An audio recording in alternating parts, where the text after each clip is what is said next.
Assalamualaikum warahmatullahi wabarakatuh kepada sobat advokat semuanya, kepada rekan-rekan semuanya. Banyak pertanyaan kepada saya mengenai tentang Pak, bagaimana cara mengambil pendidikan advokat dan sebagainya Pak. Karena saya pengen sekali menjadi seorang pengacara atau menjadi seorang advokat. Gampang kan kawan? Menjadi pengacara itu tugas yang mulia. Menjadi seorang advokat berarti menjadi bagian dari orang-orang yang sedang mencari keadilan untuk di Indonesia. Ya, menjadi seorang pengacara merupakan sebuah iktikat baik untuk membantu bagi orang-orang yang sedang ataupun butuh bantuan hukum terkait apa saja, baik nanti di ranah pidana, perdata, bahkan di tata usaha negara pun seorang advokat dibutuhkan oleh masyarakat banyak. Tentu ini menjadi motivasi kepada adik-adik semuanya yang ingin menjadi seorang pengacara atau menjadi seorang advokat. Karena menjadi seorang advokat tentu pasti akan memberikan yang pertama ada namanya bantuan hukum, advokasi, konsultan hukum. Nah, ini banyak sekali pengetahuan-pengetahuan yang akan adik-adik semua berikan kepada klien atau bagi orang-orang yang sedang dan mau mencari seorang pengacara atau menjadi seorang advokat. Tapi kawan-kawan ingat, menjadi seorang advokat itu tidak segampang apa yang kita bayangkan. Tentu banyak prosedur, tentu banyak syarat-syarat yang harus di kawan-kawan punya ataupun kawan-kawan miliki. Antara lain, yang pertama, kawan-kawan harus mempunyai akhlak yang baik, integritas yang baik, ya, terkait tentang dunia hukum dan lain sebagainya. Kemudian yang kedua adalah kawan-kawan harus memiliki latar belakang seorang sarjana hukum. Ya, ini sangat penting, mempunyai latar belakang menjadi seorang sarjana hukum bebas. Ya, tidak apa saja sarjana hukumnya bebas, baik hukum Islam, hukum bisnis dan sebagainya. Yang jelas kawan-kawan, menjadi seorang advokat harus mengetahui tentang fenomena hukum yang ada di Indonesia. Yang paling penting adalah tentang hukum positif di Indonesia khususnya, ya, itu kawan. Lalu yang ketiga, kawan-kawan harus mengikuti namanya ada istilahnya PKPA, pendidikan khusus advokat, ya, ataupun istilahnya adalah PKPA di Indonesia itu. Nah, banyak organisasi-organisasi yang mendirikan ataupun memberikan fasilitas untuk mengikuti PKPA itu.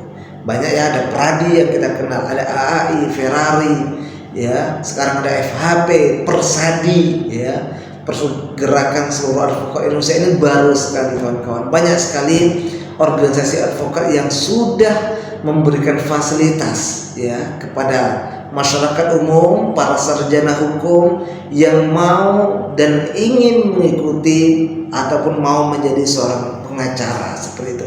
Banyak organisasi yang bisa kita tempuh untuk mengikuti kegiatan PKPA itu. Berapa lama Pak kegiatan PKPA itu? Tergantung dari OA ataupun tergantung dari organisasinya masing-masing. Ada yang berbulan-bulan, ada yang per minggu, ya, seperti itu. Tergantung teknis dari OA-nya masing-masing. Lalu Pak, ketika kita sudah selesai mengikuti kegiatan PKPA, apalagi Pak yang harus kita lakukan? Nah, terus setelah PKPA kita ada namanya UPA, ujian profesi advokat, ya, UPA. Ini dibutuhkan untuk menentukan kita lulus, ya, untuk lulus atau tidaknya selama kita pendidikan itu, seperti itu Pak. Jadi selanjutnya setelah UPA ini penting, ini menentukan juga syarat untuk menjadi ataupun mengikuti sumpah, ya, untuk mengikuti sumpah harus ada syarat kelulusan untuk UPA. Nah, setelah mendapatkan surat keterangan ataupun SK bahwa nama kita sudah lulus dari PKPA, maka kita bisa untuk mengikuti kegiatan yang namanya sumpah, ya, sumpah advokat. Nah, sumpah ini biasanya kalau kita di organisasi Persadi, Pergerakan Seluruh Advokat Indonesia, biasanya setelah upah kita diberikan SK, kemudian kita dilantik terlebih dahulu, ya, dilantik menjadi pengurus, dilantik menjadi anggota organisasi advokat tersebut, ya. Setelah dilantik, kemudian kita mendapatkan yang namanya KTA, ya. KTA ini tujuannya untuk apa? Ini salah satu syarat kita untuk menghadapi persidangan juga, ya. KTA ini tujuannya adalah menandakan bahwa kartu keanggotaan kita menjadi seorang pengacara, menjadi seorang advokat itu masih berlaku. Ini sangat penting nih, ya, KTA ini. KTA itu dan jangka waktunya ini juga berbeda-beda, tidak sama dengan setiap organisasi advokat itu berbeda.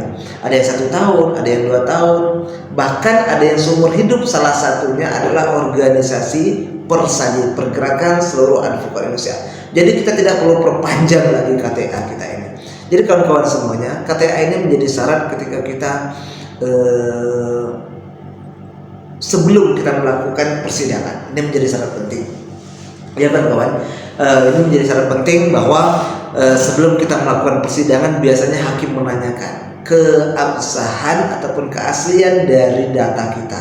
Dari data kita ini masih berlaku atau tidak. Oke, setelah KTA, sebelum kita disumpah menjadi advokat, tentu kita ada namanya BAS, berita acara pengambilan sumpah, ya.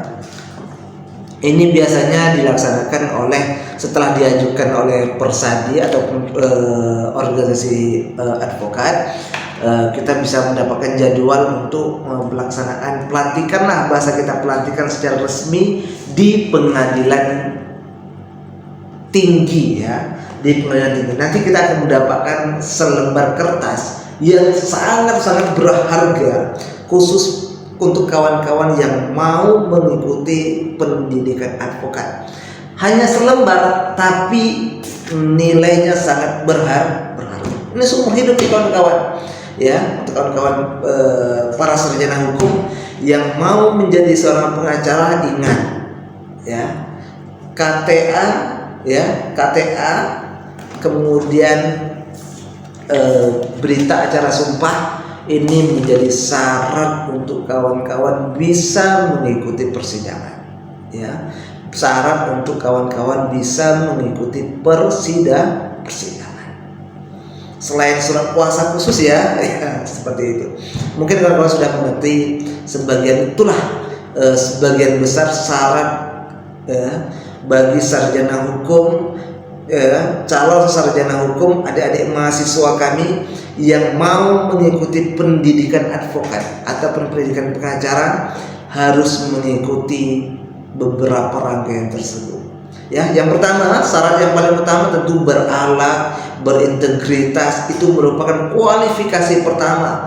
Tahu tentang hukum itu merupakan pengetahuan yang pertama. Yang kedua, kawan-kawan harus berlatar belakang seorang sarjana hukum bebas. Sarjana hukum sekarang ada istilah yang kita kenal dengan awam sasiyah, jinayah syariah dan lain sebagainya. Bahkan hukum ekonomi syariah juga ada, ya, juga ada. Yang jelas kawan-kawan sarjana hukum ini bergelar SH itu. Kemudian harus mengikuti pendidikan nanti untuk mendapatkan, setelah itu mendapatkan KTA dan BAS, berita acara sumpah, ya, walaupun satu lembar plus KTP juga kita butuhkan. Nah, begitu kawan-kawan yang mau menjadi pengacara, jangan lupa pantau terus channel ini. Nanti saya akan memberikan tips-tips yang lain terkait tentang perkembangan dunia hukum yang sampai saat ini terus berkembang. Dan tentunya bagi sarjana hukum, jangan lupa berikan pengetahuan saudara kepada orang-orang yang membutuhkan terhadap bantuan hukum. Salam Siratul Ahmad, Siratul Lawyer, dipantau terus channel Ahmad Siratul SMA. Oke, terima kasih. Assalamualaikum warahmatullahi wabarakatuh. Terima kasih sudah menonton. Silakan di like, share, and subscribe di channel Ahmad Siratul SMA. Terima kasih.